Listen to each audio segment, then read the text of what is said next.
খবৰ এই মুহূৰ্তত আহি পৰিছে কেইবাটাও বিগ ব্ৰেকিং নিউজ। এনেধৰণৰ খবৰসমূহ নিতৌ চাবৰ বাবে চেনেলটো এটা ছাবস্ক্ৰাইব কৰি ভিডিঅ'টোত এটা লাইক কৰি দিব। শান্তিৰ সম্ভাৱনা নাই।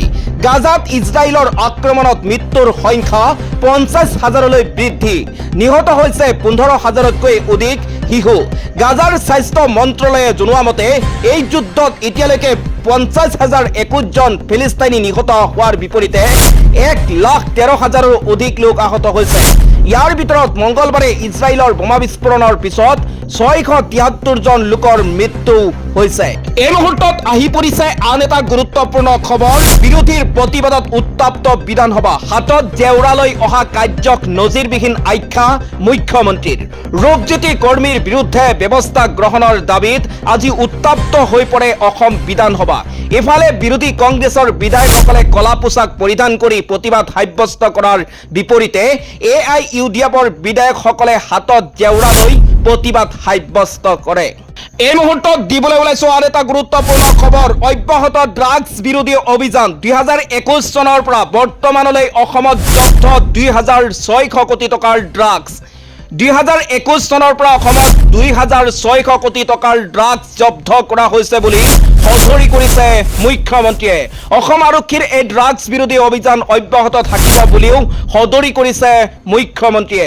এই মুহূৰ্তত আহি পৰিছে আন এটা বিগ ব্ৰেকিং নিউজ। ৰাজ্যত ভয়ংকৰ বাছ দুৰ্ঘটনা, থিতাতে নিহত 2 জন, আহত কেইবাজনো লোক।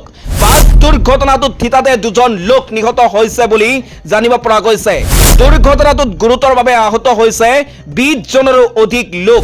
আহত কেইবাজন লোকক ইতিমধ্যে মঙ্গলদৈ অসামৰিক চিকিৎসালয়লৈ প্ৰেৰণ কৰা হৈছে।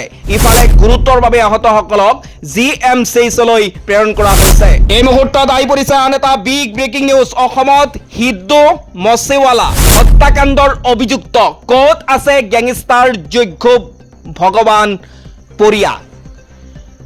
বাথিন্দা কেন্দ্ৰীয় কাৰাগাৰত বন্দী হৈ থকা ভগৱান পৰিয়াৰ বিৰুদ্ধে পঞ্জাৱ আৰু অন্যান্য ৰাজ্যত 128খন এফআইআৰৰ পঞ্জীয়ন কৰা হৈছিল।